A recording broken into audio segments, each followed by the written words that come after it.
я зразумеў, што гэта вайна, а вайной выжыве той, хто мае волю, хто трымае нервы. Сучасны свет, ён жыве ў ілжы. Калі нешта згніло, то трэба гнілі вон і нешта новае, свежае замест рабіць. Хутчэй бы на пенсію.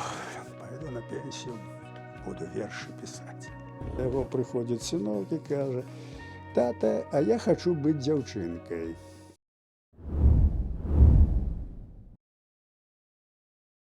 Вітаю, шаноўныя сябры, гледачы, падпісанты. З вами Алесь Пазняк, і гэта значыць, што вы глядзіце беларускі крок.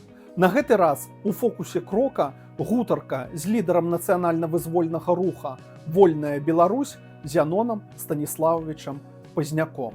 І гэта першая частка з двух падземных гутарак, якія былі запісаныя ў снежні 2024 года. Чаму гутаркі падземныя? Таму што яны былі запісаныя ў незвычайным месцы. Тут мы ўжо сустракаліся прыкладна год таму з Зяноном Станіславовичам. І зараз вырашылі пагутарыць у другі раз. У першай частцы падземных гутарак мы гаворым пра творчасць, пра літаратурную спадчыну Зянона Станіславовича, пра ягоныя погляды на сучасны свет, у якім мы жывём. Сябры, чакаем вашых рэакцый на гэтае відэа, каментароў, падабаек. І пачынаем глядзець гэты крок. Падземныя гутаркі з Зяноном Станіславовичам Пазняком. Зянон Станіславович, вітаю вас. Добры дзень. Бачыліся ў гэтым месцы з вами прыкладна год таму. Так, гэта падзямелля, у якім куецца беларускае адраджэнне. Мы зноў тут. Скоро мы з этого подземелья выйдем, и Беларусь дрыганется. Правильно? Толькі так. Толькі так. Зянон Станіславович, у 2024 годзе у вас быў юбілей. Вы ў добрай фізічнай форме. У чым ваш сакрэт? Гэта гены ці вы сябе падтрымоўваеце так? Ну, мне трохі дзіўна чуць. Ніякого сакрэта тут няма. Жыў сабе, як Бог дае, і все. Вот. Ну, конечно, стараюся не рабіць таго, чаго не трэба, не лезці туды, куды не трэба. Ось, так, як бы трошечки думаю, што ўжо ж такі гады, ўжо не можна жыць так, як у 20 гадоў. Бо некаторыя гэтого не разумеюць. Вот это наш Лукашенко. Ён паказваў усім, што ён герой, у 50-60 год, у хакей ганяе, ўсё гэта. І да чаго ён даганяўся? А гэта не можна рабіць, таму што арганізм у гэты час гэтых нагрузак не прымае. Ну, гэта мы пра Лукашенку пачалі гаварыць. Вот. А што датычыць сябе, ну, я асабіста не праймаюся, але я думаю, што Бог дае. Всё, што Бог дасць, быць толькі яму ўдзячным. Добра, дзякуй за адказ. Я прыйшоў з дзвюма вашымі кніжачкамі сёння. Не так даўно у вас была прэзентацыя ў Нью-Йорку новай вашай кніжкі, якая называецца «Сам выдат». Гэта беларускія падземныя выданні 1970-80-х гадоў. І на прэзентацыі вы сказалі так, што вы лічылі доўгі час, што гэтая кніжка, гэтыя вашы рукапісы, якія былі створаны ў тыя гады, што яны страчаныя, згубленыя. Але неўзабаве яны выплылі ў глобальным сеціве, у інтэрнэце, і вы выдалі іх асобнай кніжкай «Сам выдат». Скажыце, калі ласка, ці ёсць у вас яшчэ якія-небудзь творы, кнігі, якія не пабачылі свет? Можа, штосьці засталося ў Беларусі у выглядзе рукапісаў? Ну так, конечно, засталося в Беларусі, шмат што просто распаўзлося і страчана. Ну, сам МВД такі быў пад дашку, не толькі ж я пісаў, пісаў Мікола Ярмаловіч, рассылалі гэта ўсё, рассылалі паштоўкі. Зараз гэта сабраць немагчыма, бо гэта ўсё там. Яно распаўзлося па руках, можа, дзе ляжыць. Вот. Таму, можа, дзе што знайдзецца. А можа, як звычайна ў нас у беларускай гісторыі, проста згіне. Я да гэтага адношуся спакойна. Таму што, ну, такі наш лёс. Пасля таго, як напалі на маю хату, знішчылі маю бібліятэку, ўсё вынішчылі, то я так падумаў, ідзе вайна. Бомба трапіла там недзе ў Дняпры ў дом, всю сям'ю загінула. Таму вайна ёсць вайна, я аднёсся да этого спакойна. А там загінула ўсё, што я збіраў, усю старая літаратура, пераклады, нават літаратура 19 стагоддзя. Всё парвалі і цэлую кучу выкінулі на двор. Вот. Ну, это работа этого Гэбье. Вот. Ну, я адносся да этого спакойна. Это правда. Мне нічога не здрыганулася.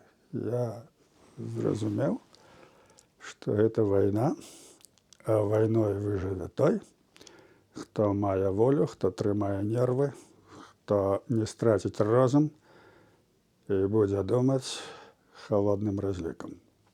Я стараюся гэта рабіць, спадзяючыся на Господа Бога. Я трымаю ў руках яшчэ адну вашу кніжку «Інсургенты».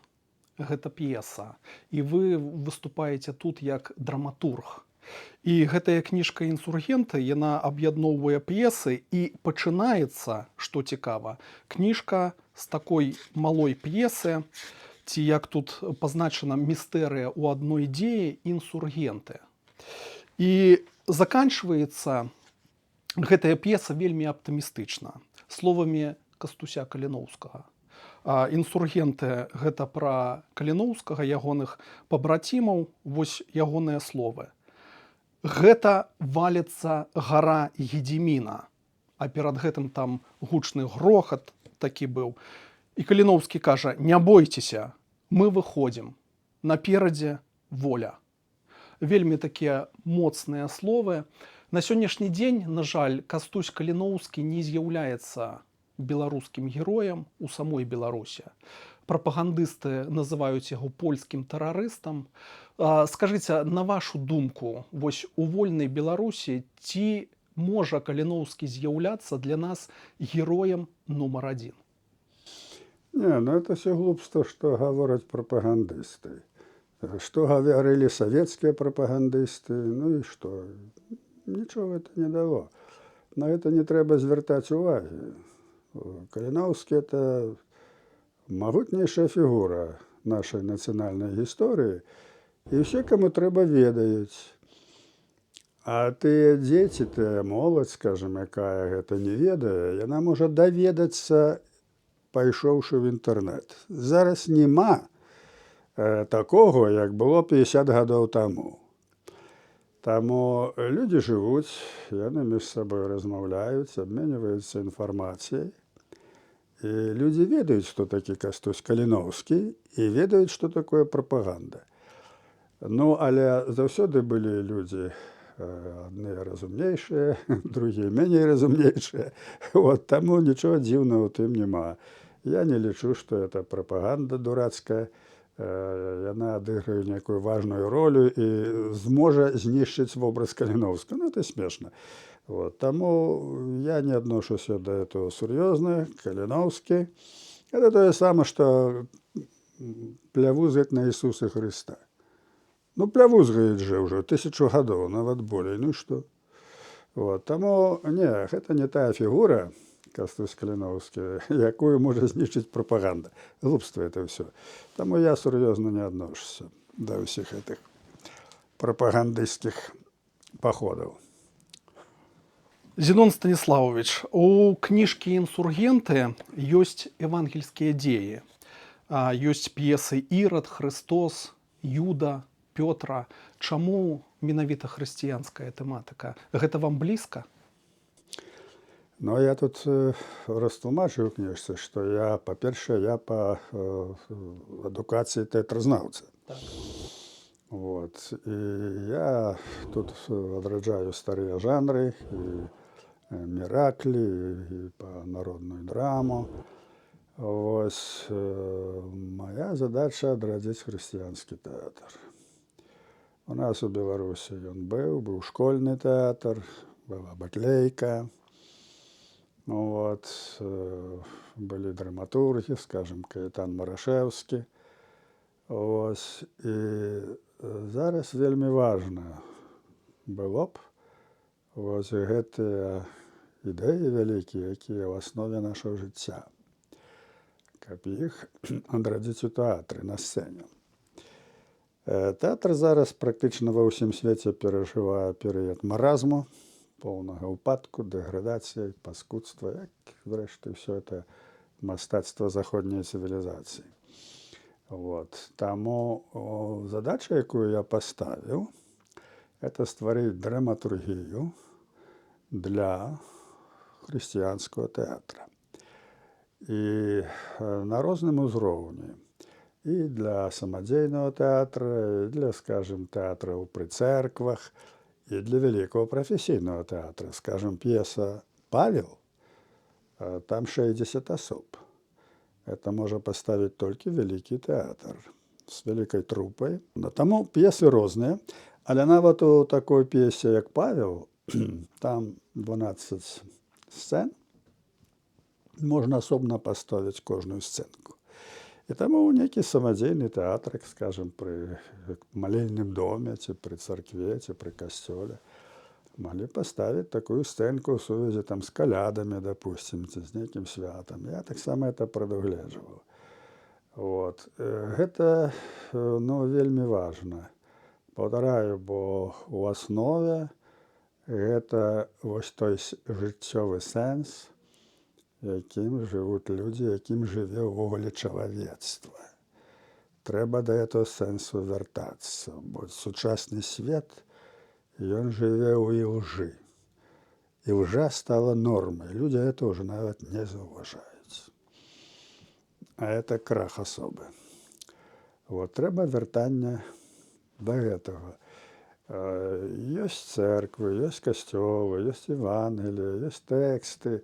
Жыцці святых усё там можна прачытаць усё, але няма тэатра зараз. Ёсць, конечно, фільмы робяць, там розныя суполкі рэлігійныя. Гэта фільмы выходзяць. Я некаторыя з іх глядзеў нават на добрым узроўні. Ну, Мел Гібсон паставіў «Пасію». Жарсць Христова. Выдатны фільм, просто добра вельмі зроблена. Ну, это вялікі рэжысёр, это прафесійнае кіно.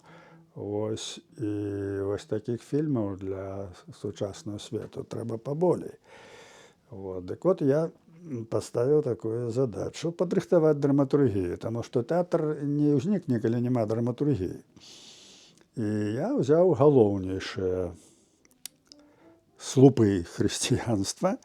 Ну, гэта апостол Пётр і Павел, гэта Христос, ёсць невялічкая п'еска, і гэта Юда. Бо Юда вельмі кантраверсійная фігура, яна ў значнай ступені, нават у хрысціянскай літаратуры, яна неяк, пададзена не так, як у Евангеліі. Ну, яго здраднікам усе лічаць. Так, это трагічная фігура. Это зусім не так. Это вельмі важна зразумець. Юда зразумеў сваю здраду. Ён прыйшоў на суд і вярнуў 30 срэбнікаў. Сказаў: «Бярыце вашы грошы, а я загубіў кроў нявінную». Это в Евангелии написано. Вот люди читают Евангелие и як это не улавливаюць. Но это ж трагедыя, это трагедыя асобы, які быў вучнем Христа, які паддаўся сваім страсцям, пачуццям, свайму недасканаламу розуму. І потым зразумеў страшэнную трагедыю, што ён натварыў. І паўторна загубіў сваю душу, калі павешаўся. Это вельмі складаная фігура, і для тэатра это павінна люди павінны ведаць, што это такое. Што такое здрада, што такое раскаянне. Все гэта павінна быць. Ну і в этих усіх 5 п'ес у меня написано. Евангельских дзеяў. Так, евангельскіх дзеяў 2 галоўныя апосталы, Христос, Юда і яшчэ Ірад. Ірад ён напісаны ў стылі народнай драмы беларускай. Это спецыфічны стыль, спецыфічная такая драматургія, спецыфічна ігралі. Народная драма амаль што да сённяшняга дня яшчэ дажывае. Яны трошкі па-другому зараз часам это паказваюць, але яшчэ ў 50-х годах, в 60-х яна жыва на Палесе, яшчэ паказвалі. Это зафіксавана тэатразнаўцамі. Вот. Вот у гэтым народным беларускім стылі напісаны гэты Ірад. Но ёсць яшчэ ў мяне планы гэта прадоўжыць. Вот. І таксама яшчэ ў гэтым жа, ну як бы ўжо не ў гэтым стылі, а ўжо в стылі сучаснай драматургіі напісаў п'есу «Божий дар».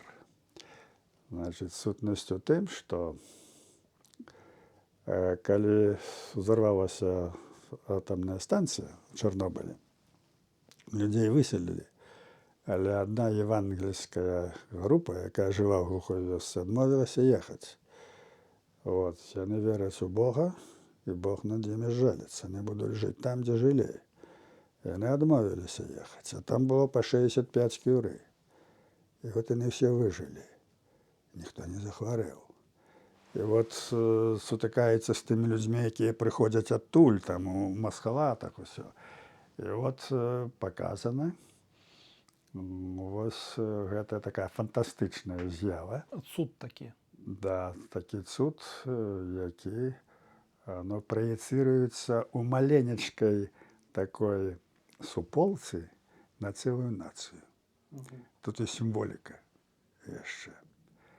Як глыбокая вера і перакананне стварылі такія дачыненні, што яны там выжываюць. П'еса вясёлая. Там і гумар ёсць, там кахаюцца, жэняцца, все так это. Вось. Таму што сама вера, яна добрая, яна вясёлая. Вот. І от гэту п'есу я таксама як бы працяг гэтага хрысціянскага тэатра. Ну што, я разумею цудоўна, што зараз ніхто іх ставіць не будзе. Атрымоўваецца, што вы працуеце на будучыню. На будучыню, сапраўды. Таму што зараз выходзіць адно паскудства. Ну, вот нейкі там тэатр арганізаваў такі халезіны. Такая, вот тут хацеў сказаць дрэннае слова, но это такая дрэнь, вот, под видом тэатра. Вот. Ну, гэта ўсё в стылі вот маразму сучаснага тэатра, які пачаўся даўно. Ён пачаўся яшчэ пасля вайны. Адразу пасля вайны это пачалося. Вот, і гэты маразм зараз даходзіць да такога стану, што прапала эстэтыка, а фігурыруе антыэстэтыка. Прытым тэатры гэта паказваюцца такія рэчы абсалютна амаральныя, амаральныя візуальна. Ну, там людзі голыя, там трасуць палавымі органамі. Усё такое ёсць таксама. Ёсць такія тэатры, поўна это все. Это лічыцца, што не перадавое, што там не рэвалюцыйнае. Вот. Таму у тэатры зараз проста залезла брыдота. І зараз сказаць, што ёсць нешта такое светлае, на што можна раўняцца, як, скажам, в 50-х годах. Адзін наш мастацтвазнавец сказаў, калі памёр Феліні, то кіно знікла. Ну, у нейкай ступені гэта так. Вот, у нейкай ступені так. Але кіно яшчэ не знікла ўсё-такі. А з тэатрам от большы такі крызіс вельмі даўно пачаўся. Я неяк хадзіў у тэатр Рампа. Тут ёсць такі ў Варшаве. Не тут, а там, мы ж у Нью-Йорку. Яны паставілі пінскую шляхту. Боже. Это такая недобрая. Перакручана ўсё. Ну, вельмі дрэнна, на вельмі нізкім узроўні ўсё это. Яны за пломбам стараюцца, боже мой, цыцкамі трасуць усё. Ну, яны не разумеюць увогуле, што яны робяць. Я помню, прыйшоў нават, сеў, думаю, разграмлю шчэнт, рэцэнзію пісаць. А потым спыніўся, думаю, ніякага сэнсу няма. Абсалютна.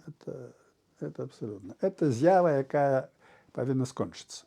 Таму што яна дайшла ўжо да такога стану, што паправіць немагчыма. Калі нешта згніло, то трэба гнілі вон і нешта новае свежае замест рабіць. Калі нешта там пачалося яшчэ там дрэннае, то можна паправіць. А тут ужо такі стан, што не паправіш. І я так назіраю гэта ў заходнім тэатры, ў заходнім мастацтве, жывапісу. Это надзвычай з'ява такая разбуральная. Ну і то, што я раблю, это такое, як бы, трошки фантастычнае, таму што ніхто ж это ставіць не будзе пры сённяшніх умовах. Але ёсць драматургія, з'явяцца людзі, якія гэта паставяць. Абавязкова. Калі драматургіі няма, значыць, нічого няма. А калі яно ёсць, то знойдуцца людзі. Тым больш, ну, прайшло ўжо там год-два. Я адкрываю свае там творы, вершы, раманы і гляджу. І я ўжо пра іх забыў, пра некаторыя. І я ўжо магу, як чужы чалавек, на это паглядзець. І я так находжу, што ну так, як бы нічога, можа і быць. Вот. Значит, я магу ўжо неяк трошки аб'ектыўна паглядзець на то, што напісана. Збоку так. Так, бо калі ты вот толькі што напісаў, ты яшчэ ў гэтых пачуццях, у гэтых вобразах, усё табе это здаецца так хораша, ты так это ўсё добра зрабіў, а потым прыходзіць час і думаеш, што ты напісаў такое. Вот. Таму павінен прайсці час, каб ты сам мог глянуць на свае творы і зрабіць сабе некую ацэнку. Я, паколькі я маю, ну, нейкі, так, будем сказаць, нейкі прафесійны падход, все-таки я мастацтвазнаўца, знаю нейкія, кажу, законы жанра, ўсё. Ну, то пакуль што я лічу, што працаваў не дарма. Вот. Але акрамя мяне, можа быць, этого ніхто не ведае. Але народзяцца новыя людзі, прыйдзе новы час, і нічого добрае не прападзе. Так пастроена жыццё. Зенон Станіславович, вось у канцы адной з вашых кніг пададзены спіс. І, наколькі я бачу, вы за часы эміграцыі напісалі больш 40 кніг. Гэта і проза, і паэзія, і палітычныя артыкулы, нарысы вашы пэўныя. Скажыце, над чым вы працуеце зараз і дзе можна набыць вашыя кнігі? Зараз беда, таму што палітыка займае ўсё. Зараз не тыя людзі, не тое пакаленне, няма такого агульнага масавага руху нацыянальнага. Міграцыі шмат, але, як кажуць, работы шмат, работнікаў мала. І таму прыходзіцца вельмі шмат аддаваць палітычных. Тым больш вайна пачалася, трэба на Украіну ездзіць з полком, усё, і это ўсё займае. Праўда, раней таксама было, але я неяк умудраўся.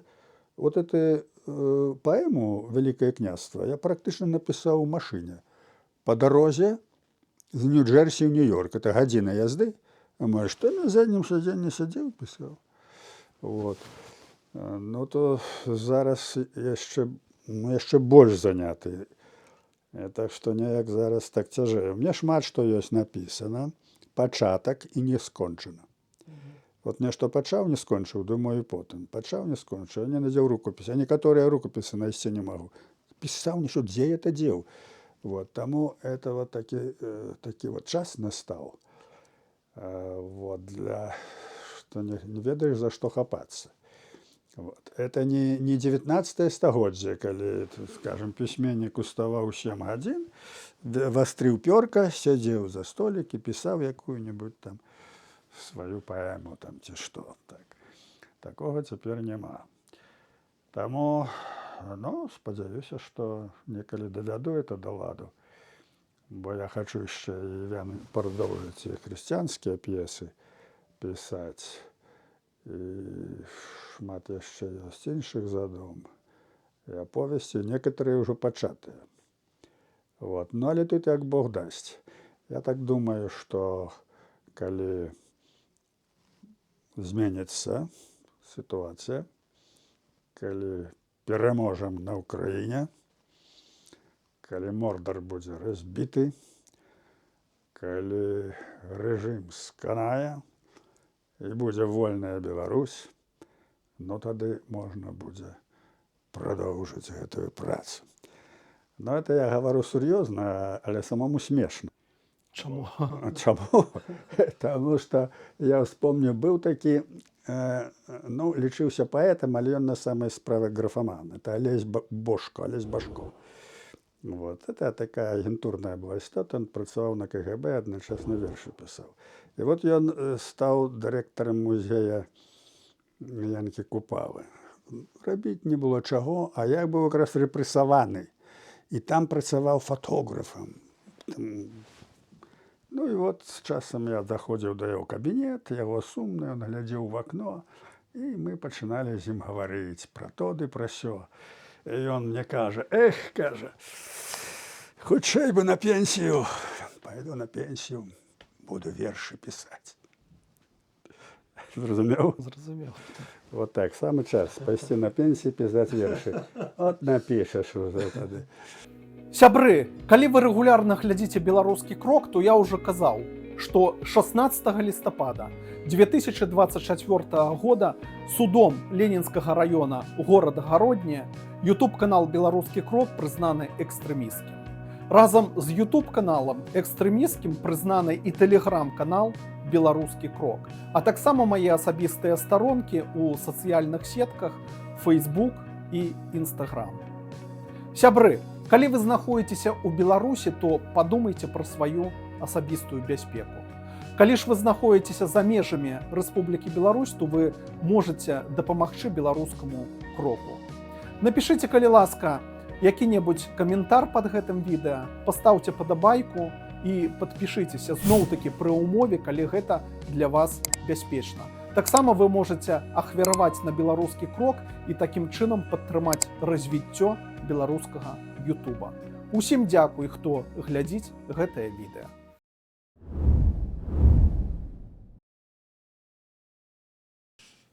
Зенон Станіславович, у Васіля Быкова ёсць «Доўгая дарога дадому», аўтабіяграфічны твор, чытаемы. Скажыце, вы не пішаце пра вашае жыццё кнігу? Мне здаецца, што чытачу было б цікава пачуць вось пра беларускі перыяд жыцця, пра замежны перыяд жыцця, пра перыяд беларускага народнага фронта, калі вы ў Беларусі былі і ўзначальвалі яго там. Ці ёсць у вас такое? Я не пішу. Шмат што. Я, па-першае, амаль кожны дзень я пішу нейкі артыкул. Даю ў Facebook вельмі шмат. У мяне ў месяц па 20-30 артыкулаў выходзяць. І многія рэчы я там пішу, ну, пра гістарычныя падзеі, там усё. Але каб пісаць так жыццёвыя падзеі, ўсё, пакуль што не. Ну, я думаю, можа, Бог дасць мне болей пажыць, то, можа быць, будзе вольны час. Ну, можа, тады нешта і напішацца. Таму што, што значыць пачаць пісаць там нейкія мемуары? Трэба адкласці то, што трэба пісаць. Неабходна, што трэба. Трэба адкласці першачарговыя задачы, адкласці прыярытэты, сесці і пачаць пісаць мемуары. Это ж час. Таму я гэтым не займаюся. Вот. Бо я так думаю, калі Бог табе даў здароўя і гады, то ты давай іх па конях, гані каней. Вот. А не займайся там гэтым самым, а то Бог адбярэ. Вот. Таму я гляджу так, што трэба прыярытэтныя рэчы рабіць. Ідзе вайна, трэба памагаць Беларусі, украінцам, нашым людзям, трэба перамагчы. І мы это зробім. Скажыце, а што вас натхняе як творцу? Ну, як сказаць, што натхняе? Ну, то само сабой так. Яно так жыццё пабудавана. Это просто з вас выходзіць так, так? Энергія такая. Ну, як вам сказаць, калі няма унутранага стану, то ты нічого не напішаш. Бо калі у цябе паяўляецца нейкі рытм, нейкая музыка, і потым нешта, адно слова можа быць, так? Сядаеш і пішаш верш адразу. Яно ідзе ў рытме, яно адразу ўсё ідзе. Вот. А так вот сесці, пакласці аловак і думаць, ну, зараз нешта напішу, нічого не напішаш. Яно павінна прыйсці. І трэба эту музыку слухаць, а яна можа паявіцца ў зусім нечаканым месцы. Зусім нечакана, абсалютна. Вот. Таму вельмі важна гэта зафіксаваць. Вот. Асабліва, што датычыць паэзіі. То это толькі так. Я так і рабіў. Я так і рабіў. Ці ты ў цягніку едзеш, ці што, глядзіш там, ці нехта сказаў, раз запісаў, 2 словы. І все, і яно ўжо ў цябе жыве, яно ўжо жыве, яно тах. Все, раз, і яно пайшло. Вот. Но гэта паэты-пісьменнікі многія это ведаюць. Я ведаю, што Караткевіч так рабіў. Часта мы ж з ім ездзілі ў падарожжы, і я гляджу, раз нешта запісаў. Раз нешта запісаў. Вот і дайшло. Барадулін так рабіў. Вот. Это трэба рабіць. Вот. Дык вот, гэта ўнутраны стан душы. Вот. Ну, а што датычыць, якія ідэі натхняюць, ну, конечно, гэта свой народ, якому трэба дапамагчы стаць лепшым. Таму трэба пісаць станоўчыя вобразы, трэба пісаць светлыя творы, трэба гаварыць пра светлае жыццё і светлыя ідэі, а не займацца, як у рускай літаратуры, крытыкай і пляваннем на чалавека. Вазьмі эту рускую літаратуру, яна ж злобная ўся, да ўсяго свету, это нейкі жах. Вот. Это не можна. Это трэба, як Эліза Ажэшка пісала, пра хама. Калабруньён, разумееце? Вот. Таму задача такая. Вот. І калі, скажем, вот я пісаў гэты роман «Павын», я абсалютна дакладна ставіў сабе задачу, што я шмат ведаю хорошых жанчын, хорошыя вобразы жаночыя, яны рэальна ў жыцці. І вот мне хацелася стварыць такі вот жаночы вобраз хорошы. Я думаю, ён мне не надта атрымаўся. Это вот... Чаму? Таму што станоўчы вобраз цяжэй напісаць, чым вобраз спецыфічны, эксцэнтрычны, з нейкімі рысамі характара. Вот у мяне 2 жанчынкі, Лена і Лёля. Вот Лена станоўчы вобраз, а Лёля эксцэнтрык яна. Вот яна ў мяне лепш атрымалася. Акцёру на сцэне лягчэй за ўсё сыграць п'яніцу. Да, лягчэй за ўсё нягодніка сыграць. Вот. А вот вобраз станоўчы ўсё, ён вымагае вялікіх душэўных сіл, вопыту, разумення. Вот. Таму я ўсведамляю гэтую вот цяжкасць. Таму я думаю так, што з гэтых 2 вобразаў у мяне Лёля лепей атрымалася, чым Лена. Но это моя суб'ектыўная такая думка. Там, скажем, жонка моя з гэтым не згаджаецца. Ну, але тут такое... Па-першае, мы гаворым пра раман, які ніхто не чытаў. Таму няма сэнсу пра гэта гаварыць. Зенон Станіславович, скажыце, а з кім з творцаў на сённяшні дзень вы сябруеце, падтрымоўваеце стасункі? Я ведаю, што ў свой час такім чалавекам быў у вас Васіль Быкаў, пэўныя стасункі з тым жа Уладзімірам Караткевічам былі, з Геннадзем Бураўкіным, там, з мастакамі рознымі, з Купавай, з Марачкінам.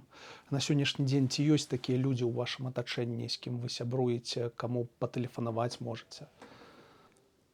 Ситуація такая, што калі пачаўся той рэжым, калі прыйшоў Лукашенко, і калі паўміралі нашы вялікія творцы, геніі, а геніем быў Лучанок. Это геній. Кампазітар. Безумоўна. І таксама, калі адышлі песняры, і калі памёр Мулявін, это быў геній. Вот у нас былі 2 геніі, пры якіх мы жылі. Мы жывём, жылі пры іх.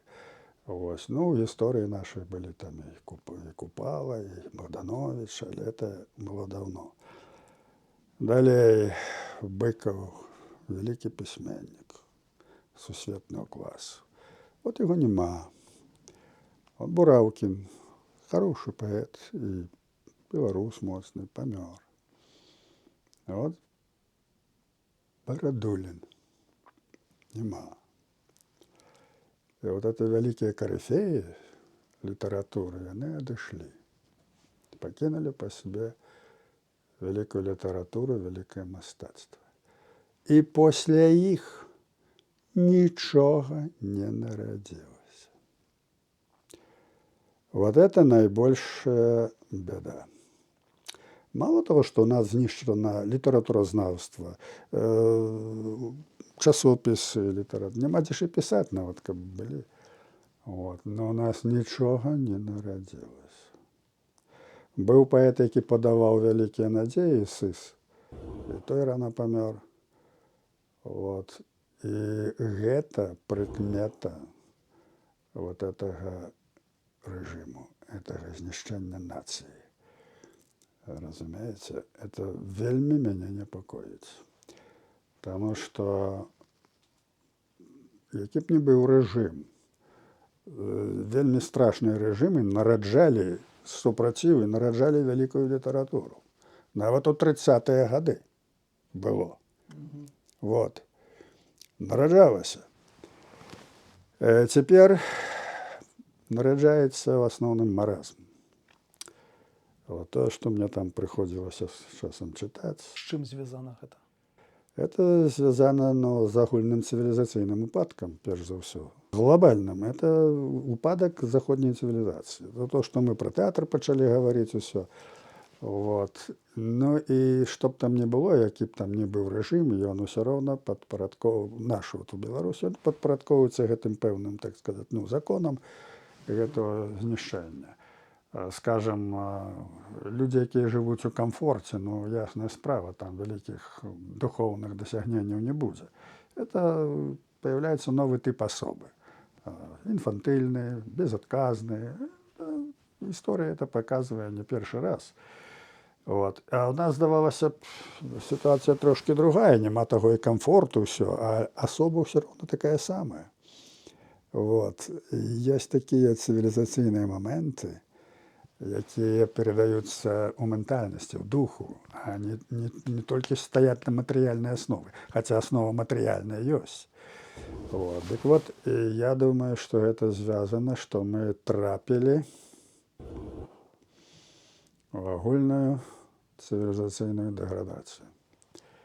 Вот. Нема зараз гігантаў духу ні на захадзе, ні на ўсходзе.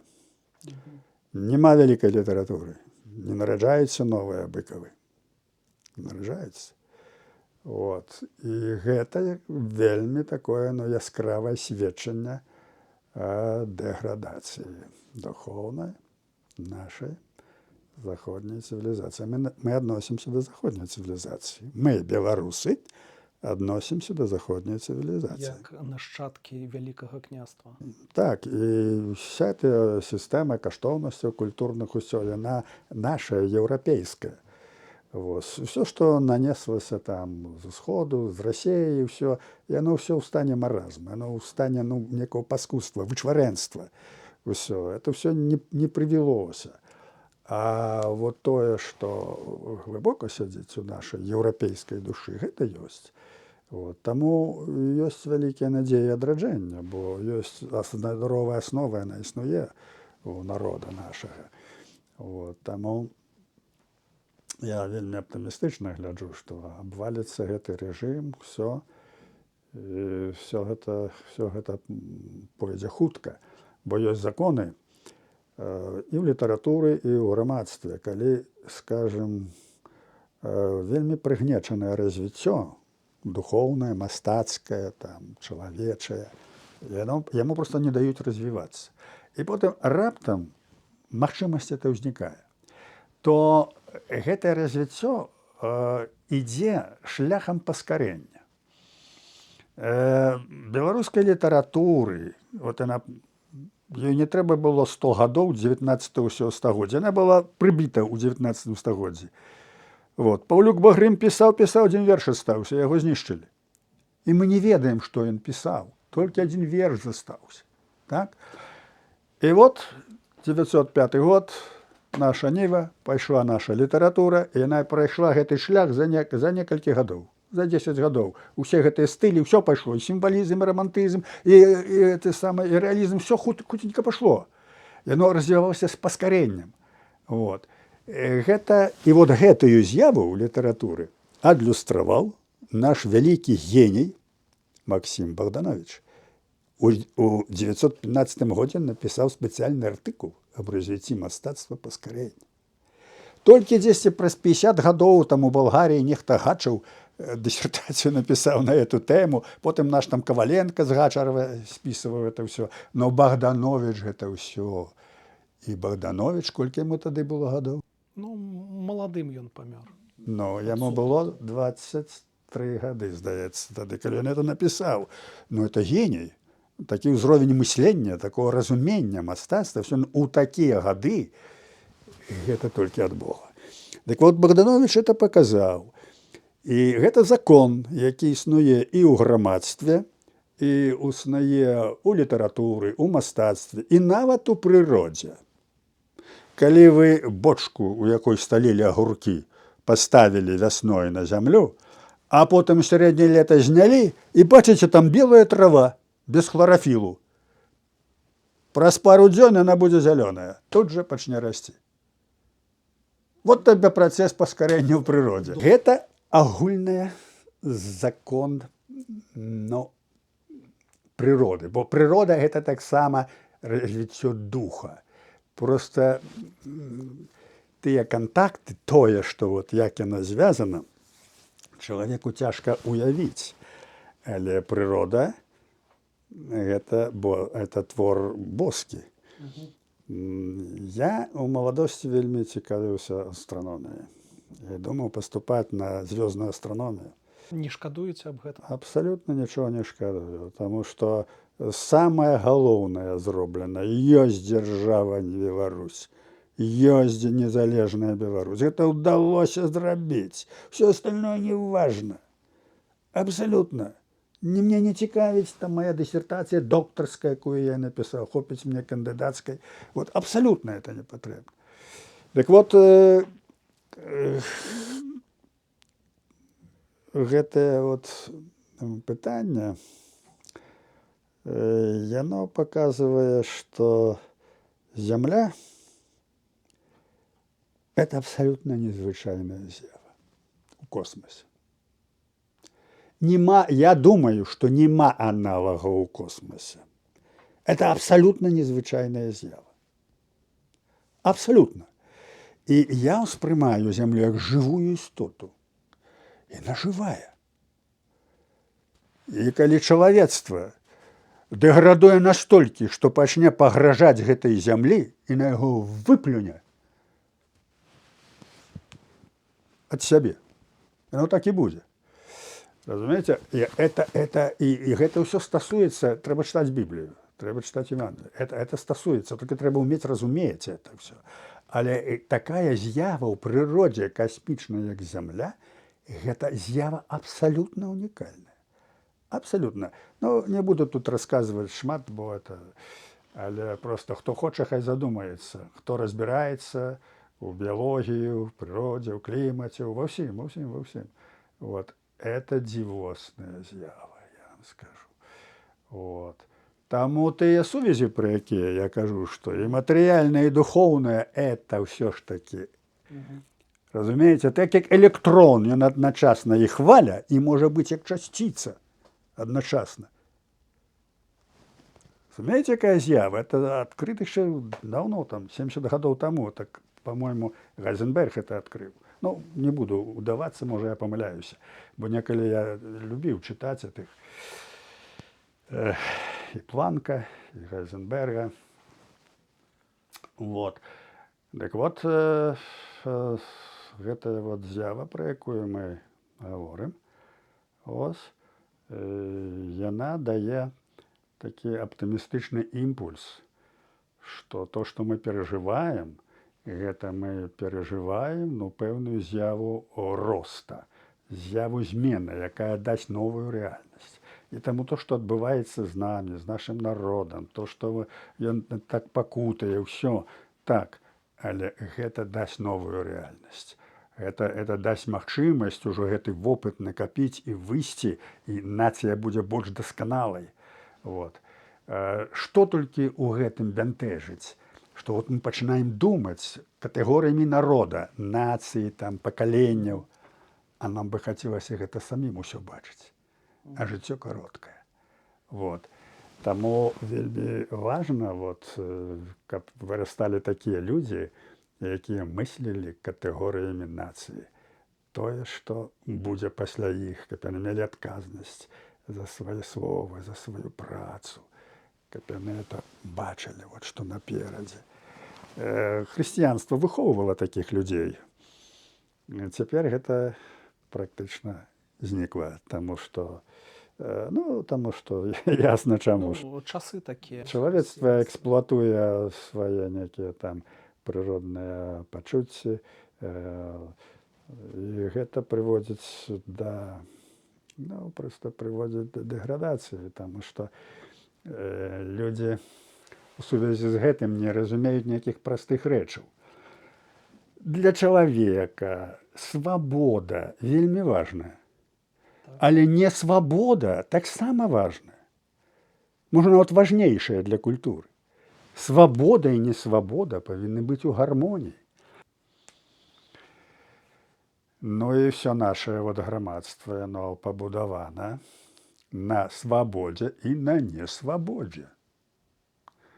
Свабода для чалавека. Чалавек можа выказваць то, што ён думае, мае магчымасць працаваць. Жыць як хоча. Да, як хоча, але ёсць крымінальны кодекс. Так? І ёсць фінансавыя так усякія абмежаванні, ўсё. І ты не можаш рабіць, што хочаш, калі ты другому чалавеку будзеш шкодзіць. Цябе пасадзяць у турму. А гэта не свабода. Так. Вот, значыць, для грамадства ўсяго вот гэтая несвабода так жа важная, як і свабода. Ёсць баланс. Вот.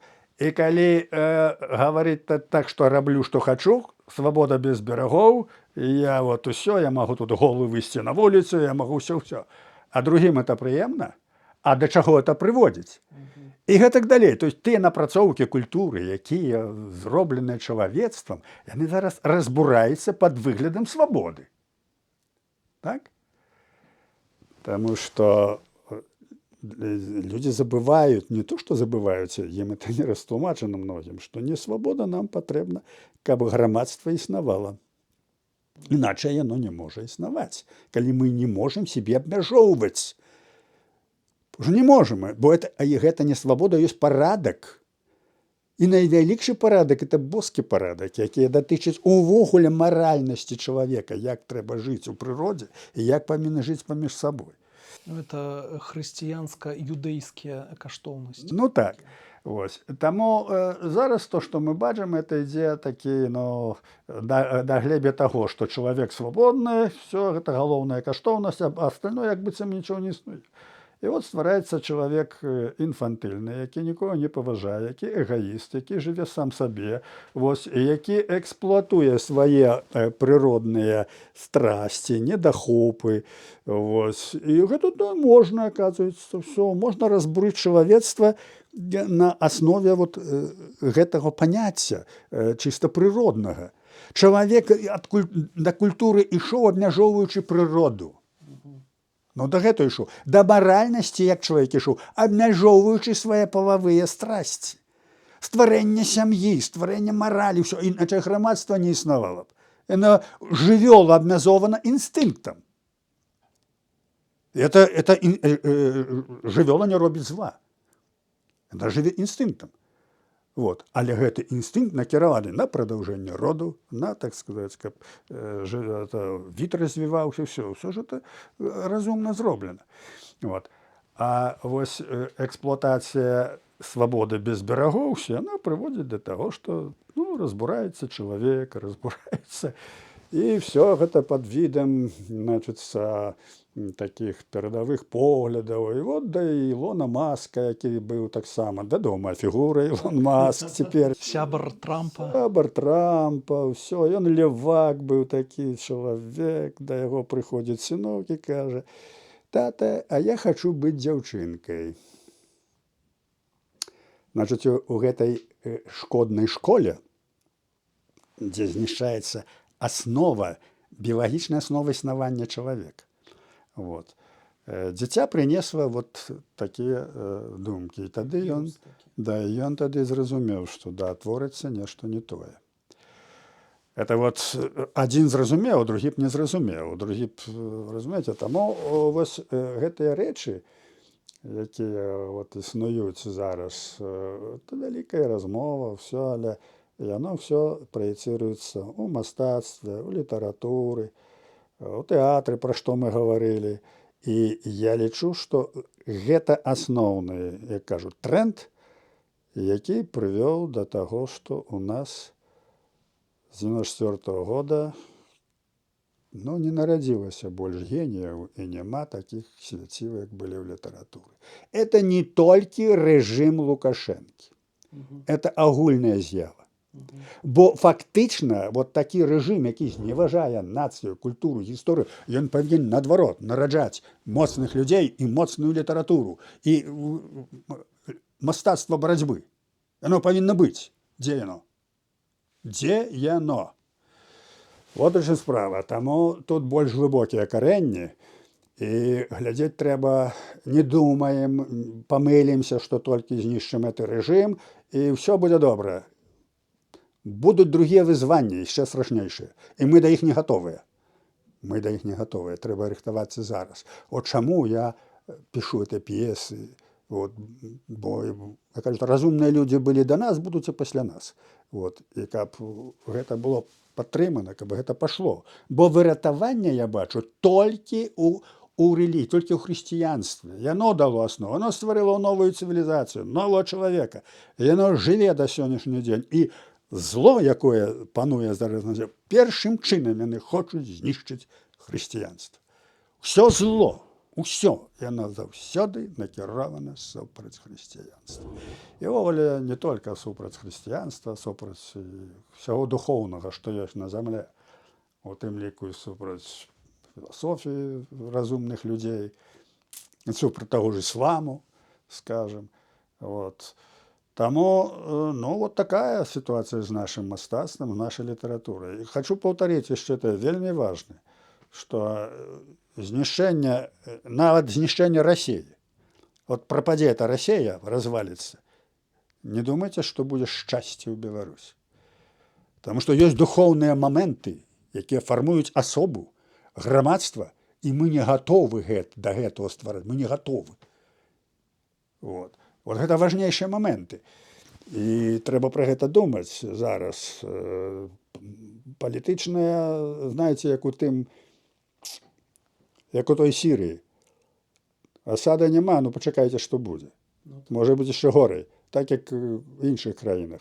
І пасля Хусейна, в Афганістане, мы это ўсё бачым, і ўсё это разумеем. Вот. Таму наша задача развіццё нашай будучыні, нашай культуры не толькі знішчэння палітычнага рэжыму і галоўнага ворага чалавецтва Расіі, але і ў духоўным адраджэнні, у адраджэнні нашай духоўнай культуры і разумення тых законаў, па якіх павінна існаваць наша нацыя, дабро чалавецтва, ўсё лепшае павінна быць наверсе. Вот. І не можа быць талеранцыі і цярпімасці да разбурэння, да зла, да брыдоты. Яно не павінна быць. З гэтым трэба змагацца. Філасофія цяпер такая, тых, якія разбураюць усё, што мы вам гадзім, а вы нас цярпіце. Разумееце, так не можа быць. Так не можа быць. Бо калі, не знаю, калі твоё дзіця робіць нешта дрэннае, то ты яму скажаш, ты так не рабі, гэта дрэнна. А як у амерыканскіх некаторых выхавальных сістэмах гаворыцца, дзіця, яму нічого не рабіце, яно свабоднае, яны будуць скора, гэтыя дзеці бацькамі кіраваць. Лагічнае мысленне, з сілагізмамі, яны паяўляюцца з узростам. А дзіцяці трэба індактрынацыя, трэба казаць, гэта дрэнна, гэта добра, ты гэта не рабі. О, добра, ты гэта не зрабіў, ты хорошы хлопчык, о, як добра ты робіш. Трэба так рабіць, дзіця не думае, яму трэба навучыць это ўсё. Вот эта вся система элементарная христианская эдукация, она разбурается. Ну, в этих системах, где політичні левые кирують и все. Тому это вот то, что мы переживаем, это больше глубоко, чем это самое миазмы режиму и миазмы российской политики. Это больше глубоко. И это мы повинны разуметь. Наши великие люди, вот, и Богданович, скажем, все, они разумели, тады они разумели. Вот, Степович, Казимир Свояк, ксенз, поэт наш, хороший поэт. Вот, Адам Станкевич. Андрей Зязюля. Зязюля. Гэтыя людзі, Станкевич, это великий христиан, великий философ ксенз. Он такие книги писал хорошие. Ён про гэта ўсё пісаў, ён паказваў бы. Вот. Гэтыя людзі, яны разумелі, на чым будуецца нацыя, будуецца на духоўнай аснове, на культуры. Вось. І толькі тады яна будзе моцнай, а не толькі на палітыцы, на дабрабыце. Шаноўныя сябры, дзякуй, што даглядзелі гэтае відэа да канца. Нагадваю, што гэта была першая творчая частка з 2 падземных гутарак з лідарам нацыянальна-вызвольнага руха «Вольная Беларусь» Зянонам Станіславовичам Пазняком. Наперадзе нас чакае яшчэ адна эміграцыйна-палітычная размова. А зараз мне застаецца толькі сказаць: жыве Беларусь, слава Украіне, ўсё будзе добра, сябры. Пакуль. До новых крокаў. Пакрочылі разам.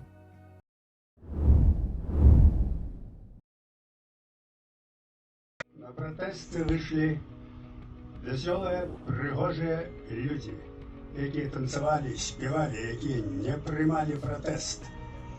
И дарили клеточки тым, якія их збивали. Але гэты опыт, набыты в 2020 годзе, больше не повторится. Веточкаў больше не будзе. Беларускі народ не забыўся то, что адбылося. Не забыўся про турмы, про катаванні, про рэпрэсіі. І наступнае чакае Лукашэнку тое, што Саддама Хусейна, тое, што Каддафі і тое, што Асада. І народ у 2020 годзе показал свою национальную солидарность перед усім светом, перед режимом и показал высокий класс, узровень своей культуры, европейской культуры.